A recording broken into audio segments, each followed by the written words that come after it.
Hello दोस्तों, क्या हाल है। तारीख आज 10 दिसंबर 2024, दिन मंगलवार हो गया, हिंदी तिथि नवमी। और आइए बात करते हैं आज के मुख्य समाचार में देश भर की तमाम बड़ी खबरों पर नजर डालते हैं। देखिए, एक तो आज के दिन को इंटरनेशनल ह्यूमन राइट्स डे के रूप में मनाया जाता है, यानी अंतर्राष्ट्रीय मानवाधिकार दिवस। और दोस्तों, आज विश्व मानवाधिकार दिवस के मौके पर मंगलवार को नई दिल्ली में एक कार्यक्रम को भी संबोधित करेगी देश की राष्ट्रपति द्रौपदी मुर्मू। इस वर्ष इस विषय की थीम रखी गई है, हमारा अधिकार हमारा भविष्य अभी है। इस मानवाधिकार दिवस के कार्यक्रम में राष्ट्रपति द्रौपदी मुर्मू मुख्य अतिथि होगी। वहीं दोस्तों, विश्व मानवाधिकार दिवस के मौके पर देखिए, कुछ दुनिया के 119 देशों ने अपने नागरिकों की आजादी पर पहरा लगाया है। ये इंफोग्राफिक में आप देख सकते हैं कि अलग अलग देशों में मानवाधिकारों को लेकर क्या कुछ पहल की गई। और भी आज 10 दिसंबर की कुछ ऐतिहासिक घटनाएं आप देख सकते हैं स्क्रीन पर। चलिए अब अपन आगे बढ़ते हैं खबरों में। तो देखिए, एक तो आज 10 दिसंबर को स्कूल, सरकारी दफ्तर वगैरह बंद रहेंगे छत्तीसगढ़ राज्य में, क्योंकि यहाँ शहीद वीर नारायण सिंह के बलिदान दिवस के मौके पर छत्तीसगढ़ बिलासपुर में स्थानीय अवकाश घोषित किया गया। चलिए अगली बड़ी खबर देखिए, देश के रक्षा मंत्री राजनाथ सिंह अभी रूस यात्रा पर हैं और इस दौरान वो नौसेना के नए युद्धपोत INS तुसिल के कमिश्निंग समारोह में भी शामिल हुए हैं। रूस में भारतीय नौसेना में नवीनतम multi road stealth guided missile frigate INS तुसिल को भी शामिल किया गया, जो कि भारत के लिए बड़े गर्व की बात है। चलिए अगली खबर है, देश के प्रधानमंत्री नरेंद्र मोदी ने राजस्थान और हरियाणा राज्य का दौरा किया। यहाँ राजस्थान में rising Rajasthan global investment summit 2024 का भी उद्घाटन किया। इस दौरान PM मोदी राजस्थान जयपुर में बोले कि राजस्थानियों का दिल बहुत बड़ा है, राजस्थान राइजिंग तो है ही, रिलायबल भी है, चुनौतियों से टकराने का नाम राजस्थान है। और इस मौके पर अदानी ग्रुप के द्वारा भी बड़ी घोषणा की गई। अगले 5 वर्षों में राजस्थान में 7.5 लाख करोड़ रुपए के निवेश किए जाएंगे, जिससे राजस्थान में इंफ्रास्ट्रक्चर इंडस्ट्रियल डेवलपमेंट तो होगा ही, कई नौकरियां भी पैदा होगी। और ये rising Rajasthan global investment summit में मुख्यमंत्री भजन लाल बोले कि ये राजस्थान के सपने को साकार करने में मील का पत्थर साबित होगा। वहीं प्रधानमंत्री नरेंद्र मोदी हरियाणा राज्य भी पहुंचे और यहाँ दोस्तों हरियाणा पानीपत में प्रधानमंत्री नरेंद्र मोदी ने बीमा सखी नाम से एक नई स्कीम लॉन्च की है, जो कि महिलाओं के लिए बहुत ही फायदेमंद स्कीम है। वहीं PM बोले कि MSP पर फसलें खरीद रहे हैं, हरियाणा ने तो एक है तो सेफ है का मंत्र भी अपनाया। और ये जो PM मोदी ने बीमा सखी योजना की शुरुआत की है, इस पर भी PM बोले कि गरीबी को मिटाने में अहम भूमिका निभाएगी ये योजना। उत्तर भारत ऊर्जा का स्रोत है। वैसे दोस्तों, ये बीमा सखी योजना क्या है, जिसके तहत हर साल 2 लाख महिलाओं को सरकार रोजगार देगी, हर महीने 7,000 रुपए तक की सैलरी भी मिलेगी। और भी ज्यादा जानकारी आप देख सकते हैं ये बीमा सखी योजना के बारे में, सरकार का क्या क्या प्लान है। और इसके बारे में डिटेल जानकारी का एक वीडियो भी मैंने DLS न्यूज पर अलग से डाला था अभी 4 दिन पहले, तो आप चाहें तो इस वीडियो को भी देख सकते हैं, इसका लिंक मैं नीचे डाल दूंगा। इस योजना को लॉन्च करते हुए PM बोले कि नारी शक्ति बनेगी विकसित भारत का आधार। PM ने कहा कि सालों तक महिलाओं के पास बैंक खाते भी नहीं थे, लेकिन जनधन योजना के जरिए देश भर के ग्रामीण इलाकों तक भी बैंक खातों की पहुंच बढ़ी। तो कुछ और PM मोदी का हरियाणा और राजस्थान का दौरा। और चलिए अब अपन आगे बढ़ते हैं खबरों में। देखिए, बैंक ग्राहकों के लिए एक बड़ा अपडेट आ रहा। ग्राहकों की सुरक्षा के लिए भारतीय रिजर्व बैंक RBI ने बड़ा फैसला लिया है और ATM से केस निकासी के नियमों में बदलाव करने का फैसला किया है। और इन नए नियमों में RBI ने कहा कि केस रिट्रैक्शन सुविधा को फिर से लागू किया जाएगा। मतलब ATM केस निकासी के दौरान ये नया सिस्टम वापस लागू होगा। ये क्या है केस रिट्रैक्शन सुविधा? तो दोस्तों, इसके तहत मतलब कोई ग्राहक अगर ATM से पैसा निकाले और एक निर्धारित समय सीमा के भीतर उन्हें ग्रहण नहीं करता है, तो ATM मशीन उन पैसों को वापस खींच लेगी। और ये सुविधा पहले भी कई बैंकों में उपलब्ध थी, लेकिन अब इसे देश भर में लागू किया जाएगा। बाकी ये सिस्टम कैसे काम करेगा, ये नए नियम की क्यों आवश्यकता पड़ी, इस बाबत डिटेल जानकारी भी आप देख सकते हैं। और इस नियम से बैंक ग्राहकों को क्या क्या फायदे होंगे देख लीजिएगा, है ना। अच्छा, वैसे आजकल सोशल मीडिया पर भी एक खबर चल रही है कि RBI ने ऐसी भी नई गाइडलाइन जारी की है, एक से अधिक बैंक अकाउंट होने पर आपको जुर्माना देना पड़ेगा। तो क्या सच में RBI ने इस तरह का कोई नियम लागू कर दिया है? इसके पीछे की सच्चाई देखिए आप। PIB फैक्ट चेक की तरफ से एक क्लेरिफिकेशन दिया गया कि मीडिया में चल रही ये खबर फर्जी है। RBI की तरफ से ऐसा कोई ऑफिशियल आदेश जारी नहीं किया है जिसमें कि एक से ज्यादा बैंक खाते रखने वालों पर जुर्माना लगेगा, समझ रहे हो। तो ऐसी अफवाहों और भ्रामक खबरों पर ध्यान ना दें। तभी तो मैं आपको कहता हूं दोस्तों कि विश्वसनीय खबरों के लिए आप DLS न्यूज चैनल देखा करो। हर एक खबर वेरीफाइड होने के बाद ही आप तक पहुंचाई जाती है और हर एक महत्वपूर्ण और काम की खबर होती है। तो इसीलिए अगर आप अभी तक जुड़े नहीं हो DLS न्यूज चैनल से, तो जुड़ जाइए यार दोस्तों, देर किस बात की है। इस चैनल को सब्सक्राइब करके बेल आइकन जरूर दबा दीजिएगा। नया साल 2025 आने वाला है और आपको ढेर सारी महत्वपूर्ण काम की जानकारियां, सरकार के नए नियम, बड़े फैसले, नई सरकारी योजनाओं की जानकारी सबसे पहले इसी चैनल DLS न्यूज पर मिलेगी। ये मेरी गारंटी है, मैं दावे के साथ आपको कह सकता हूँ। और हर एक खबर जेन्युइन और ऑथेंटिक होती है, तभी तो एक ब्रांड नेम है DLS न्यूज। अब आप कहोगे कि यार DLS भाई खुद की तारीफ कर रहे हो, लेकिन ये सच है। चैनल पर जाकर आप खुद ही देख लेना, विश्वास हो जाएगा। चलिए फिलहाल अपन आगे बढ़ते हैं खबरों में। देखिए, रेल यात्रियों के लिए भी 1 जनवरी 2025 से कुछ ट्रेनों में बदलाव होने जा रहा। 73 ट्रेनों के नंबर बदल जाएंगे। इंडियन रेलवे की तरफ से ये रेलों को लेकर एक नई लिस्ट भी जारी की है। देख सकते हैं आप किन किन रूट की ट्रेनों का नंबर पहले क्या था और अब बदल कर क्या हो जाएगा। वैसे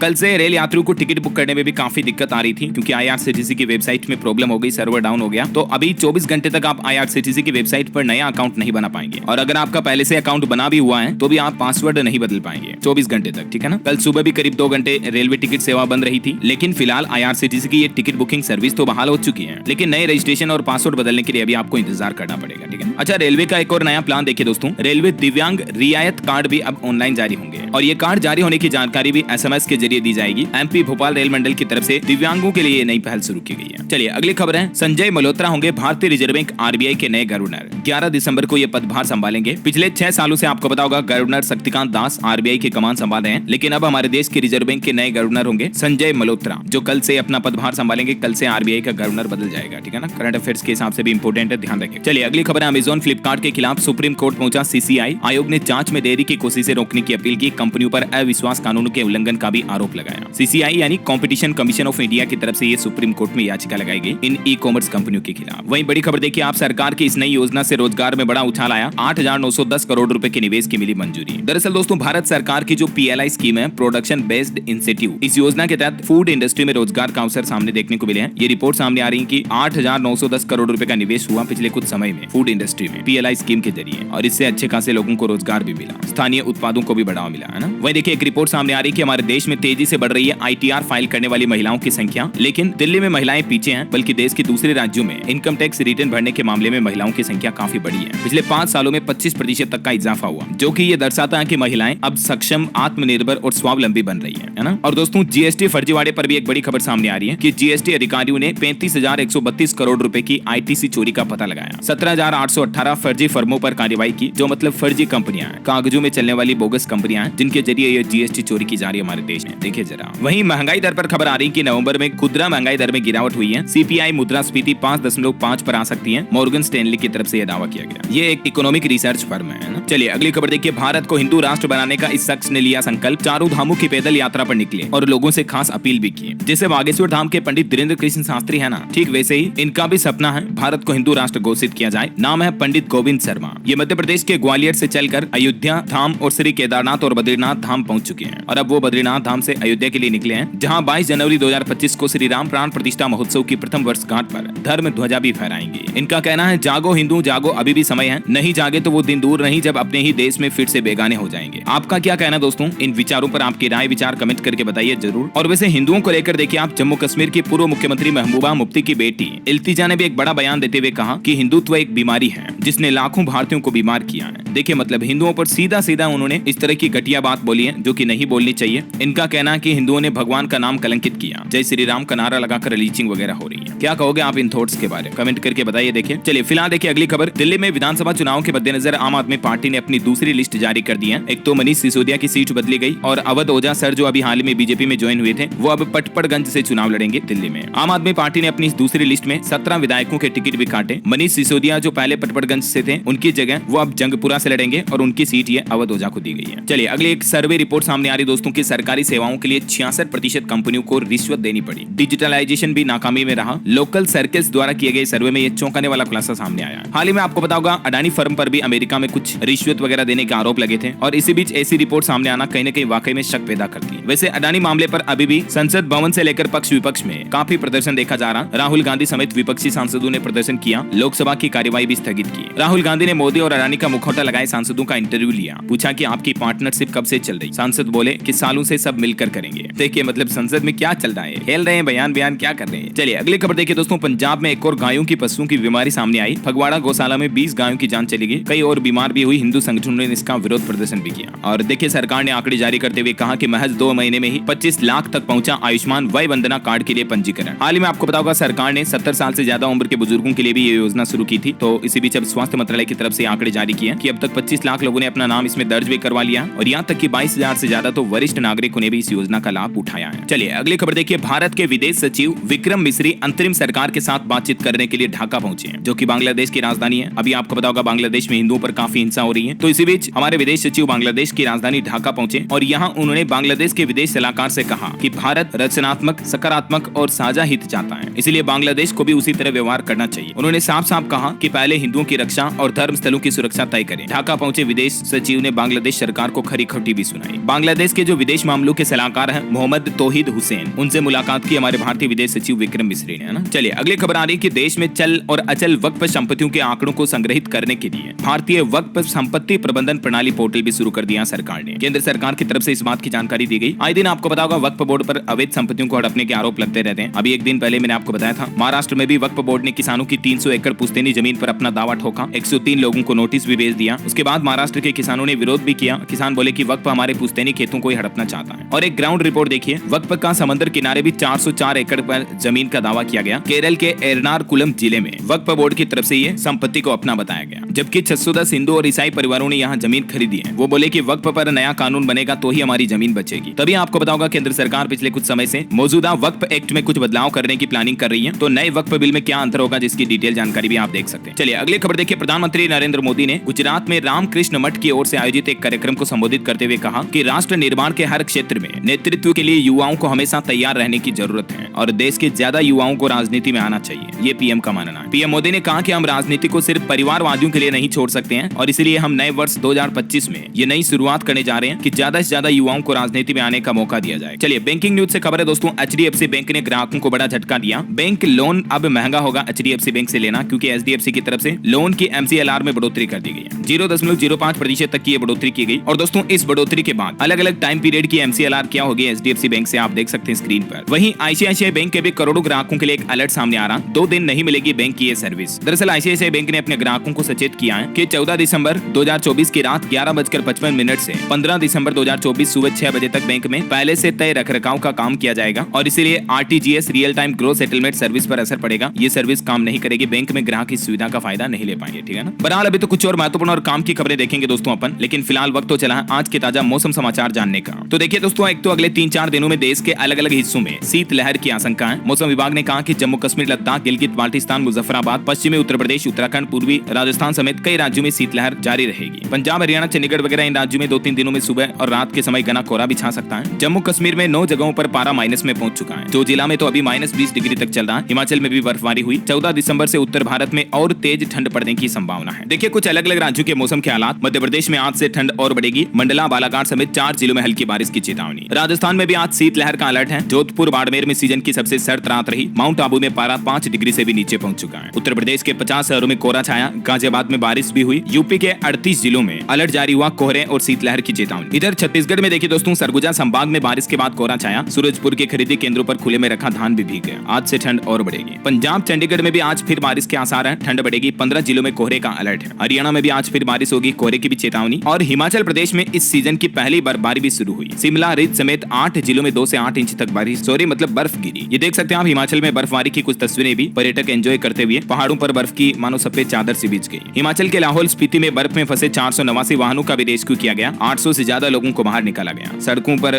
बर्फ को हटाने में जुटी बीआरओ की तस्वीरें भी आप देख सकते हैं। बाकी झारखंड के भी 11 जिलों में आज घने कोहरे का येलो अलर्ट है। उत्तराखंड में भी सीजन की पहली बर्फबारी हुई है और जम्मू कश्मीर वगैरह में पारा अभी -9 डिग्री तक पहुंच चुका है। ये तो मैंने आपको बता ही दिया है ना। और भी अगले 24 घंटों के दौरान मौसम की संभावित गतिविधियां क्या रह सकती हैं दोस्तों। कुछ अलग अलग राज्यों में बारिश वगैरह की भी संभावना है, जिसकी डिटेल आप देख सकते हैं स्क्रीन पर। ओके, और चलिए मौसम के बाद आज के ताजा सोना चांदी के भाव पर नजर डाल लेते हैं। देखिए दोस्तों, सोना महंगा हुआ और चांदी के दाम में गिरावट आई। सोना 505 रुपए बढ़कर 76,692 रुपए प्रति 10 ग्राम पहुंच गया है, जबकि चांदी अभी 90,800 रुपए प्रति किलो बिक रही है। मामूली 20 रुपए की गिरावट आई चांदी में अभी। चलिए साथ के साथ कुछ मार्केट अपडेट भी देख लेते हैं। देखिए भारत का स्टॉक मार्केट सेंसेक्स 200 अंक गिरकर 81,508 पर बंद हुआ। निफ्टी में भी 58 अंक की गिरावट दर्ज हुई। और खबर है बजाज ग्रुप की एक कंपनी को मंजूरी मिली तो 5% उछलकर शेयर 1 साल के टॉप हाई पर पहुंच चुके हैं। बजाज हेल्थ केयर के शेयर में ये बढ़ोतरी देखी गई। वहीं खबर है दोस्तों, फ्लिपकार्ट कंपनी अगले 12 से 15 महीने में अपना आईपीओ ला सकती है और मार्केट में लिस्टिंग से पहले भारत में डोमिसाइल शिफ्ट करेगी फ्लिपकार्ट कंपनी। निवेशकों के लिए भी अपडेट है। 11 दिसंबर से 3 आईपीओ ओपन होंगे। Vishal Mega Mart, Sai Life Sciences और मोबीक्विक में निवेश करने का मौका होगा, तो कल से आप इनमें इन्वेस्टमेंट कर पाएंगे। ठीक है ना। और फिर परसों से इन्वेंटूरस नॉलेज सॉल्यूशंस का आईपीओ भी ओपन हो रहा, इसमें भी आप 16 दिसंबर तक इन्वेस्टमेंट कर सकेंगे। और एक रिपोर्ट सामने आ रही दोस्तों, नवंबर में भारतीयों ने गोल्ड ईटीएफ में लगाए तकरीबन 1482 करोड़ रुपए। गोल्ड ईटीएफ ने भी पिछले 1 साल में 23% तक का रिटर्न दिया है। तो जैसे जैसे मतलब सोने के भाव बढ़ते हैं, बिल्कुल उसके पैरेलल गोल्ड ईटीएफ में भी उसी ग्रोथ में बढ़ोतरी देखने को मिलती है। तो ये सोने में निवेश करने की ही तरह एक अच्छा ऑप्शन हो सकता है ना। और एक रिपोर्ट सामने आ रही है कि दुनिया में अरबपतियों की संपत्ति पिछले 10 साल में 121% तक बढ़ी है। भारत में 263% इजाफा हुआ। 185 अरबपतियों की संपत्ति के मामले में इंडिया तीसरे नंबर पर रहा। ये आंकड़े कहीं ना कहीं ये तो बताते हैं दोस्तों कि अमीर अमीर होता जा रहा दिनों दिन, लेकिन कहीं ना कहीं गरीब उतना ग्रोथ नहीं कर रहा है। जो मिडिल क्लास लोग बाग हैं, गरीब हैं, वो ग्रोथ नहीं कर पा रहे, तो उन पर सरकार को जरूर ध्यान देना चाहिए। राइट, आपका क्या कहना है कमेंट करके बताइए। देखें ओके, और चलिए मार्केट के बाद अब अपन आगे बढ़ते हैं खबरों में। देखिए एक तो बड़ी दुख भरी खबर आ रही दोस्तों। एक 5 साल का मासूम मां के सामने खेलते खेलते बोरवेल में गिर गया। राजस्थान के दौसा की यह घटना है। वाटर प्रूफ कैमरे में 150 फीट पर बच्चे की मूवमेंट भी दिखी। बच्चे ने हाथ में रस्सी वगैरह भी पकड़ी है। अभी रेस्क्यू ऑपरेशन चल रहा है। देर रात से ही इसका दौसा में मात्र अपने घर से 100 फीट दूर खेत में बने बोरवेल में ये 5 साल का मासूम गिर गया। हम उम्मीद करते हैं कि ये बच्चा सुरक्षित निकल जाए वापस। बाकी दोस्तों, जब भी ऐसी घटनाएं सामने आती है मैं आपको अलर्ट करता हूँ कि आपके आसपास कहीं खुला बोरवेल नजर आ रहा तो उसको ढक दें, लोहे का ढक्कन लगा दें या उसको भरवा दें, ऐसे खुला ना रखें, है ना। चलिए अगली खबर देखिए। वडोदरा का डेंटल म्यूजियम गिनीज बुक में शामिल हुआ। 2000 से ज्यादा टूथब्रश का यहाँ कलेक्शन है। 30 से 40 सेकंड में मिलती है चेकअप रिपोर्ट भी। तो ये भी एक भारत के लिए गर्व की बात है। गुजरात के वडोदरा में बना है डेंटल म्यूजियम। ओके, और चलिए आगे बढ़े खबरों में। देखिए आप खबर है कि वन नेशन वन इलेक्शन इसी सत्र में पेश हो सकता है। चर्चा के लिए जेपीसी के पास बिल भी भेजा जाएगा क्योंकि केंद्रीय कैबिनेट पहले से इस प्रस्ताव को मंजूरी दे चुका है। और अभी संसद में संविधान पर भी चर्चा होगी। लोकसभा में 14 दिसंबर को पीएम मोदी खुद इस मुद्दे पर जवाब देंगे। 14 से 17-16 दिसंबर तक ये संविधान के मुद्दे पर भी संसद में बातचीत होगी, है ना। चलिए अगली खबर है दोस्तों। महाराष्ट्र में नांदेड़ में 75 पोलिंग सेंटर पर वीवीपैट और ईवीएम वोटों का वेरिफिकेशन किया गया। 30 लोकसभा और 45 विधानसभा सीटों वाले बूथ पर जांच हुई, लेकिन वोटों की गिनती में कोई अंतर नहीं मिला। तो आखिरकार विपक्ष को संतुष्टि हो ही गई, क्योंकि अक्सर महाराष्ट्र में चुनाव हार के बाद आपने देखा होगा महाविकास आघाड़ी गठबंधन ने ईवीएम में गड़बड़ी के आरोप लगाए थे। लेकिन अब चुनावी प्रक्रिया के तहत ये ईवीएम की जांच की गई और दोनों में डेटा में कोई अंतर नहीं मिला, तो अब संतुष्टि हुई विपक्ष को। चलिए अगली खबर है। आपको पता होगा हरियाणा पंजाब शंभू बॉर्डर पर जो किसान भाई लोग विरोध कर रहे हैं, तो इस बॉर्डर को खोलने की याचिका सुप्रीम कोर्ट में लगाई गई, लेकिन सुप्रीम कोर्ट ने इस याचिका को खारिज कर दिया। और खारिज करते हुए सुप्रीम कोर्ट ने याचिकाकर्ता को यह भी फटकार लगाई, कहा कि लोगों को दिखाने मुकदमा करने आ गए। और किसानों का भी कहना कि आज वो दिल्ली कूच नहीं करेंगे। चलिए अगली खबर है। उपराष्ट्रपति जगदीप धनखड़ को हटाने के लिए भी राज्यसभा में अविश्वास प्रस्ताव लाया जाएगा विपक्ष के द्वारा। 70 सांसदों ने इस प्रस्ताव का समर्थन भी किया। दिग्विजय सिंह बोले कि इतना पक्षपाती सभापति आज तक नहीं देखा। वहीं खबर है पश्चिम बंगाल की मुख्यमंत्री ममता बनर्जी ने बांग्लादेशी नेताओं के बयान का जवाब देते हुए कहा कि आप हम पर कब्जा करेंगे और हम बैठकर लॉलीपॉप खाएंगे क्या, क्योंकि बांग्लादेशी नेताओं ने कहा था कि बंगाल, बिहार और उड़ीसा पर बांग्लादेश का अधिकार है। तो इसी पर पश्चिम बंगाल सीएम ने यह जवाब दिया। इधर खबर देखिए आप। महाराष्ट्र में भी राहुल नार्वेकर निर्विरोध महाराष्ट्र विधानसभा के अध्यक्ष चुने गए। महायुति सरकार ने विश्वास मत हासिल किया। 4 विपक्षी विधायकों ने आज भी शपथ नहीं ली। और बड़ी खबर है दोस्तों, दिल्ली के 40 स्कूलों को बम से उड़ाने की धमकी दी गई। मेल भेजकर $30,000 भी मांगे गए। और फिर प्रशासन ने आनन फानन में डॉग और बम स्क्वाड तलाशी के लिए लगाए, बच्चों को घर भेजा। हालांकि बम मिले नहीं, ये एक पोली धमकी थी। चलिए एक नई पहल देखिए दोस्तों। हरियाणा राज्य में इस गांव में अब शादी में नहीं बजेगा डीजे। मृत्यु भोज पर भी रोक लगा दी है। आदेश न मानने वालों पर जुर्माना भी लगाया जाएगा। हरियाणा के हिसार में गांव पंचायत की तरफ से ये फैसला लिया गया है। कहीं न कहीं देखा जाए तो ये बहुत ही अच्छा फैसला है, क्योंकि इससे फालतू खर्चे भी बचेंगे लोगों के। हिसार जिले की खेरी पंचायत में ये फैसला लिया गया बैठक में। चलिए अगली खबर देखिए दोस्तों। अगर आप भी नींद में खर्राटे बढ़ते हैं तो जरा सावधान हो जाइए। खबर पड़ी है, आपको कोई बीमारी हो सकती है। एम्स के वैज्ञानिकों की तरफ से अध्ययन में खुलासा किया गया कि सप्ताह में 2 दिन से अधिक अगर आपको खर्राटे भरी नींद आती है तो OSA बीमारी हो सकती है। ये बीमारी लोगों में लगातार बढ़ रही है। 30% से ज्यादा लोग मध्यम से गंभीर स्तर में पहुंच चुके हैं OSA बीमारी में। OSA यानी ऑब्स्ट्रक्टिव स्लीप एपनिया। इस तरह की बीमारी में लक्षण ये होते हैं कि भागदौड़ भरी जिंदगी, नींद कम लेना या मोटापा, डायबिटीज वगैरह की वजह से ये बीमारी आ सकती है। चलिए अगली खबर है दोस्तों। अमेरिका के न्यू जर्सी में बनी देश की सबसे ऊंची बुद्ध प्रतिमा। विभिन्न धर्मों के लोगों को एक साथ लाने का केंद्र बन गई ये प्रतिमा। कहीं न कहीं भारत के लिए बड़े गर्व की बात है कि अमेरिका के न्यू जर्सी में ये सबसे बड़ी बुद्ध की प्रतिमा लगाई गई है, 30 फीट ऊंची। चलिए अगली खबर देखिए दोस्तों। अब भ्रष्टाचार पर लगेगी रोक, फुल प्रूफ तकनीक देगी त्वरित न्याय। पुलिस जांच की भी नई समय सीमा तय की गई। ऑनलाइन चिकित्सा, कानूनी जांच व पोस्टमार्टम रिपोर्ट प्रणाली शुरू की गई है और इसे न्याय सेतु के साथ एकीकृत किया गया। ये सरकार का कहना है। जो 3 नए आपराधिक कानून शुरू किए गए हैं उसके साथ मतलब भ्रष्टाचार को भी इसमें मर्ज किया जाएगा। केंद्रीय गृह मंत्रालय के दिशा निर्देश भी आप देख सकते हैं। वही देखिए बड़ी खबर। मान्यता देने से पहले मेडिकल कॉलेजों में नकली मरीजों की जांच करना अनिवार्य होगा। एनएमसी की तरफ से नए दिशा निर्देश जारी किए गए। एनएमसी यानी नेशनल मेडिकल कमीशन के द्वारा 2025-26 में नए मेडिकल कॉलेजों को मंजूरी देने के लिए ये नए दिशा निर्देश या नए नियम जारी किए हैं, ठीक है ना। और मिट्टी को लेकर एक रिपोर्ट सामने आ रही दोस्तों की 25 साल में 90% मिट्टी का क्षरण हो सकता है। जलवायु परिवर्तन और मानव जनित गतिविधियों के कारण मिट्टी के खराब होने की चिंताएं और ज्यादा बढ़ी है। और एक बड़ी चिंताजनक रिपोर्ट देखिए। लोगों में स्ट्रोक के मामले भी काफी ज्यादा बढ़ रहे हैं। स्ट्रोक की वजह से हर साल 50 लाख लोगों की जानें जा रही है। पिछले 17 सालों में 50% तक खतरा बढ़ गया। WHO यानी वर्ल्ड हेल्थ ऑर्गेनाइजेशन की तरफ से ऑफिशियली ये स्ट्रोक को लेकर रिपोर्ट जारी की गई। 1990 से लेकर 2019 तक के डेटा भी आप देख सकते हैं। तो स्ट्रोक कई अलग अलग तरीके से आ सकते हैं। टेंशन ना ले, फालतू तनाव वगैरह ना रखें, समझ रहे हो, क्योंकि पिछले 17 सालों में 50% मामले बढ़ना वाकई में चिंता की बात है। चलिए अगली खबर है दोस्तों। मणिपुर के 9 जिलों में इंटरनेट बैन हट चुका है। नवंबर में भड़की हिंसा के बाद इंटरनेट पर जो पाबंदी लगाई थी तो उसको फिलहाल प्रशासन ने हटा दिया। वही खबर है 1 महीने बाद डिफेंस PSU को मिला एक बड़ा ऑर्डर। टोटल ऑर्डर बुक है 8,828 करोड़ की और इसके स्टॉक ने साल भर में 98% तक का रिटर्न दिया। तो अभी भी आप इसके स्टॉक पर नजर रखें। सरकारी defence equipment manufacturer company Bharat electronics limited को ये एक नई डील मिली है। और ऑटो इंडस्ट्री से खबर आ रही दोस्तों, हुंडई के बाद अब इस कार कंपनी ने भी ग्राहकों को बड़ा झटका दिया और कीमतें बढ़ोतरी का ऐलान कर दिया है। अगले साल से हुंडई के अलावा मारुति भी अपने सभी मॉडल्स की कीमतें बढ़ानी जा रही, मैंने आपको बताया भी था। नए साल 2025 से टाटा, किया, मारुति, हुंडई वगैरह सभी कंपनियां अपनी कारों को महंगी कर देगी। तो आप कार खरीदने का प्लान बना रहे हैं तो 31 दिसंबर से पहले बुकिंग जरूर करवा दें, ठीक है ना, ताकि आपको कुछ तो न्यू ईयर एंड वगैरह के ऑफर भी मिल जाएंगे और बढ़ी हुई कीमतों का भी नुकसान नहीं हो। चलिए अगली खबर देखिए, भारत के इस शहर में बनेगा दुनिया का सबसे बड़ा वृद्धाश्रम, बुजुर्गों को 5 स्टार होटल जैसी फैसिलिटी भी मिलेगी। जी हाँ दोस्तों, गुजरात राजकोट जामनगर हाईवे पर 5000 बुजुर्गों के रहने के लिए ये सबसे बड़ा सद्भावना वृद्धाश्रम बनाया जा रहा है। और माता वैष्णो देवी भक्तों के लिए भी एक खुशखबरी आई है, अब श्रद्धालुओं को कई नई सुविधाएं भी मिलेगी। एक तो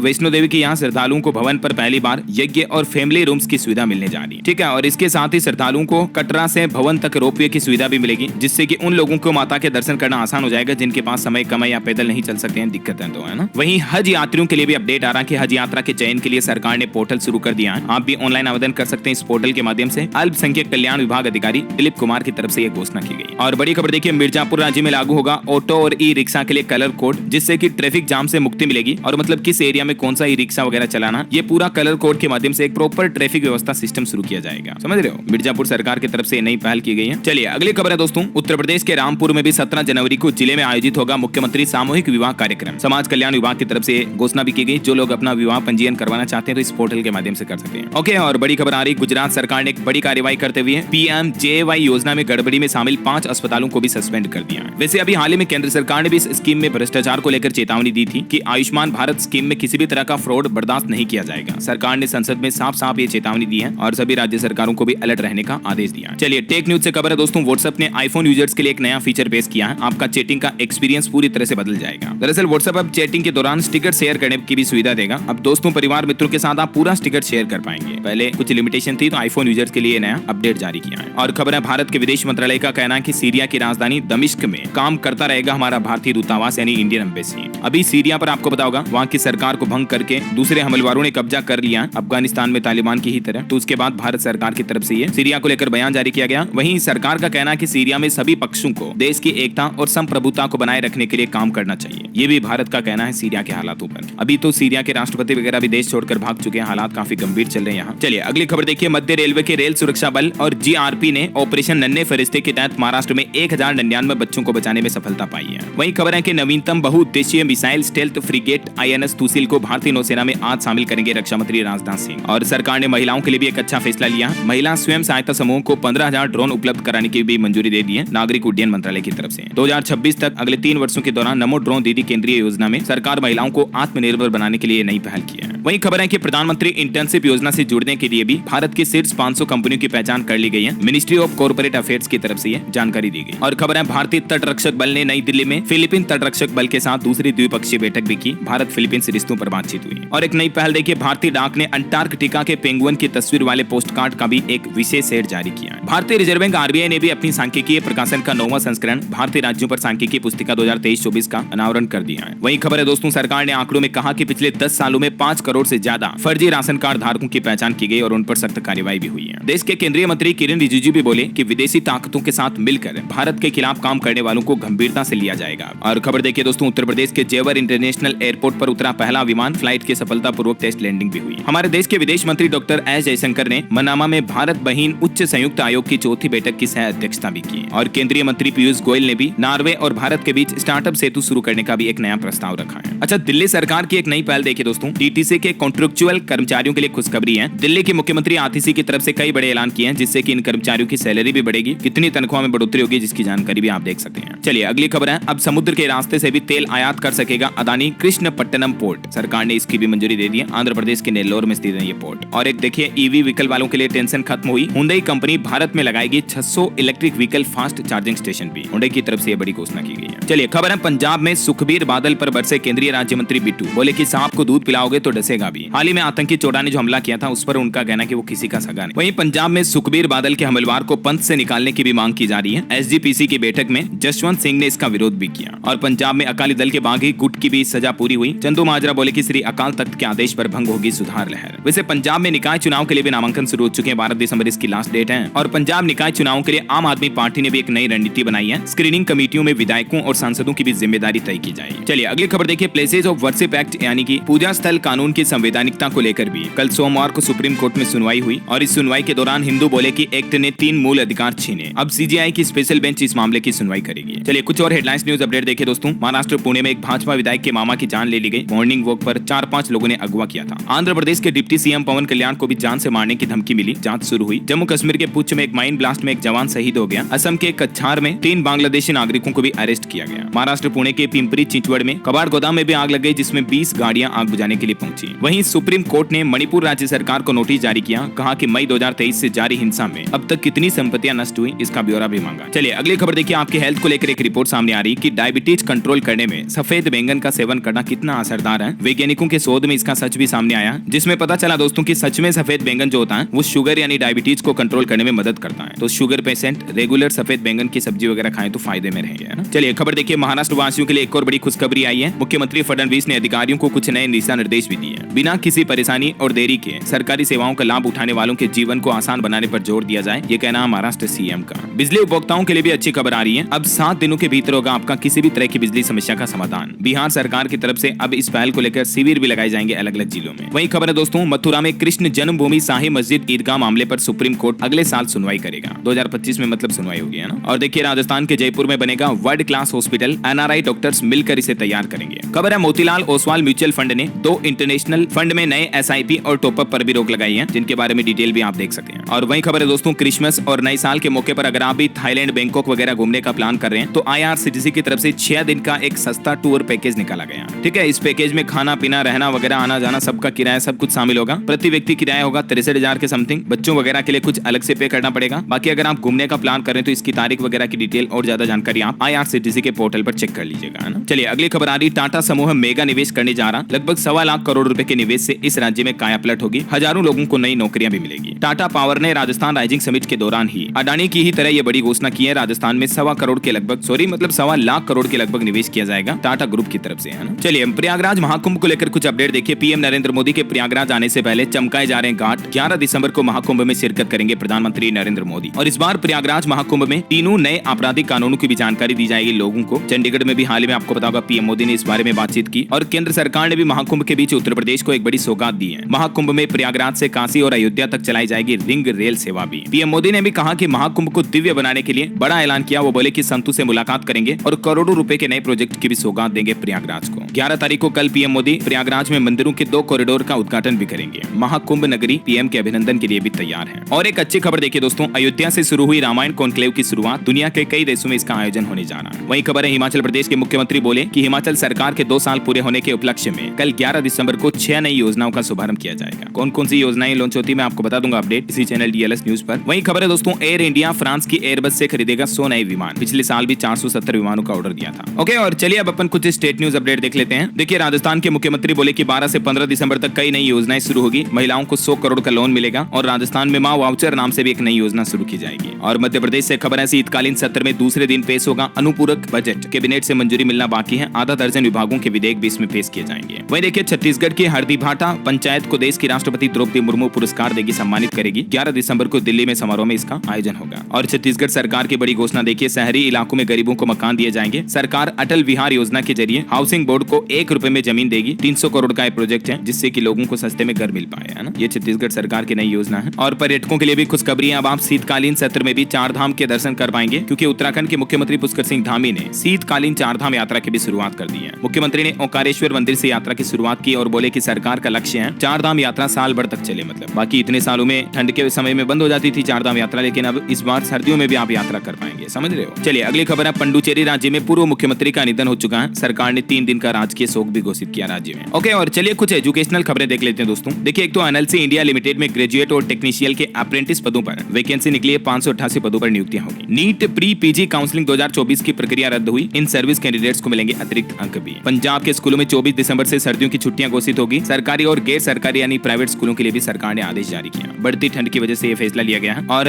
हिमाचल प्रदेश के स्कूलों में भी अब छुट्टियों का शेड्यूल बदलेगा। शिक्षा विभाग की तरफ से टेंटेटिव शेड्यूल भी जारी किया गया। 15 दिन के अंदर इस शेड्यूल पर सुझाव भी मांगे। वहीं देखिए उत्तर प्रदेश में 44,000 पदों पर होगी होमगार्ड जवानों की भर्ती। जिलावार बनेगी मेरिट लिस्ट। यूपी सरकार की तरफ से बड़ी घोषणा की गई है। जैसे इस रिक्रूटमेंट का नोटिफिकेशन अपडेट आता तो मैं आपको बता दूंगा। इसी चैनल डीएलएस न्यूज के माध्यम से अपडेट, है ना। वैसे यूपी में इलाहाबाद हाईकोर्ट के ग्रुप सी और डी भर्ती स्टेज 1 एग्जाम के लिए भी शेड्यूल जारी हो चुका है। ठीक है ना, आप ऑफिशियल पोर्टल पर चेक कर लेना। और छत्तीसगढ़ बोर्ड परीक्षाओं का भी टाइम टेबल जारी हुआ। 1 मार्च से 12वीं और 3 मार्च से 10वीं के एग्जाम होंगे। वहीं छत्तीसगढ़ में पुलिस भर्ती परीक्षा का रिजल्ट भी जारी हो चुका है और बिहार के भी 33,000 से ज्यादा शिक्षक इधर से उधर किए जाएंगे, मतलब टीचर्स का ट्रांसफर किया जाएगा। बिहार शिक्षा विभाग की तरफ से जल्दी ये फैसला लिया जाएगा, है ना। वहीं दोस्तों यूजीसी नेट पर भी अपडेट आ रहा कि 16 फरवरी से होगी CSIR यूजीसी नेट की परीक्षा, नोटिस जारी हुआ। ओके, और एक अच्छी खबर भारतीयों के लिए देखिए, अमेरिका के नवनिर्वाचित राष्ट्रपति डोनाल्ड ट्रंप भारतीयों को बड़ा तोहफा देने जा रहे हैं। ड्रीमर्स के लिए भी एक नई योजना लाने पर प्लान है। वैसे तो आपको पता होगा ट्रंप का कहना है कि अवैध अप्रवासियों को बाहर करेंगे, लेकिन इसमें भारतीय लोगों को काफी रियायत दी जाएगी। ये भी अमेरिकी सरकार द्वारा प्लान बनाया जा रहा है। ओके, और चलिए दोस्तों अंत में आज के राशिफल पर नजर डाल लेते हैं। तो देखिए, तुला राशि वालों का रुका हुआ इनकम सोर्स शुरू होगा। कर्क और सिंह राशि वालों की प्रॉपर्टी का भी अहम सौदा हो सकता है। मेष राशि वालों को उन्नति मिलेगी। वृष, मकर और कुंभ राशि के लोगों को कामकाज में आज नए मौके मिलने की भी संभावना है। और ये जो आज सोमवार से नया सप्ताह शुरू होने जा रहा, ये 5 राशियों के लिए बहुत ही फायदेमंद रहेगा। वृष राशि वालों के अटके काम पूरे होंगे। मकर राशि के लोगों को भी परेशानियों से राहत मिल सकती है 14 दिसंबर तक, ठीक है। और भी दोस्तों अलग अलग राशियों का राशिफल आप देख सकते हैं स्क्रीन पर। और बाकी दोस्तों अगर आप नए साल 2025 की अलग अलग राशियों का राशिफल जानना चाहते हैं ना, तो अभी मैंने DLS न्यूज पर वीडियो डालना भी शुरू कर दिया है। 12 ही राशियों का राशिफल आपको इस चैनल पर देखने को मिल जाएगा। आप चैनल पर जाकर देख लीजिएगा। ओके, और बाकी आप मुझे कमेंट करके बताइए कि आपके राज्य में अभी ठंड कैसी पड़ रही है। दोस्तों आज कोई माइंड क्विज क्वेश्चन नहीं पूछ रहा हूँ आपसे, बस ऐसे बातचीत करने का मन करना, इसलिए बताइए आप कौन से राज्य में रहते हैं और ठंड कैसी चल रही है। बाकी इस वीडियो को लाइक और शेयर करना, DLS न्यूज चैनल को सब्सक्राइब करके बेल आइकन जरूर दबा देना, रोजाना ऐसी इन्फॉर्मेटिव काम की खबरें देखते रहने के लिए। जय हिंद, जय भारत, वंदे मातरम।